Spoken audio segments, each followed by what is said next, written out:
It's good to be back.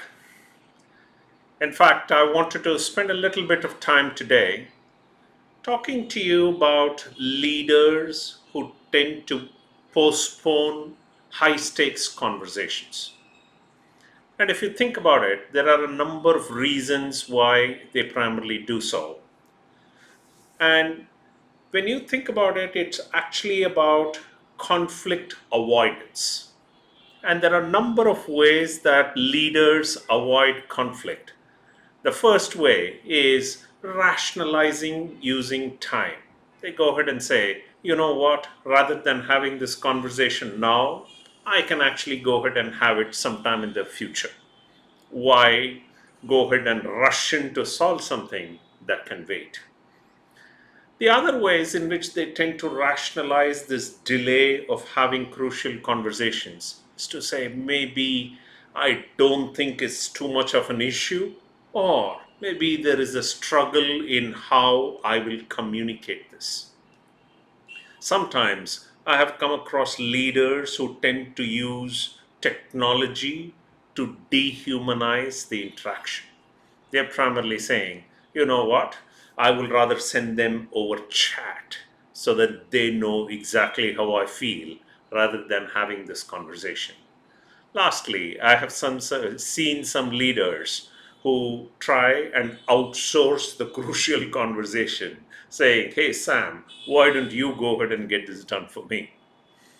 Now, if any of these sounds true, right, there are some ways in which you could overcome all of this. The first, of course, is a little bit of self awareness to say, where exactly do you stand? What's your conflict orientation? If your predominant conflict orientation is either avoidance or accommodation, what you have to think about is translating this awareness into some level of commitment. The best way for you to commit yourself to action is to put yourself a deadline. In fact, there is a saying, there is no greater way to focus the human mind than an impending deadline. So if you set a deadline to yourself, it will force your mind to think about how to resolve the situation. It is just about thinking and visualizing as to how you will approach this. Visualizing and maintaining a process for communication using a two-way dialogue is the best way of ensuring you are able to communicate your expectations, you are able to clearly hear what their point of view is, and then address the situation. What I would also like to suggest is for you to utilize these as moments of learning. So rather than just heaving a sigh of relief that you have had this conversation, use the conversation to share some acknowledgments. Say something positive to the other person about how they've approached this crucial conversation.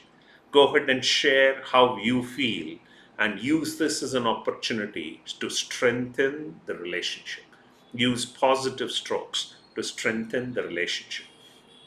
So the next time that you find that you're avoiding or accommodating conflict, make sure you're able to use all of these different elements, right? Set a date for yourself, visualize the outcomes, think through the process, and also make sure that you're able to acknowledge the other person and share the learning. That way, you're able to make consistent progress towards confronting conflict. And please remember, the more you work or walk towards fear, discomfort, and conflict, the more you will benefit from all of these. Allow me to wish you the best as you walk towards conflict, as you conquer your fears, and you gain more in every human interaction. Good luck.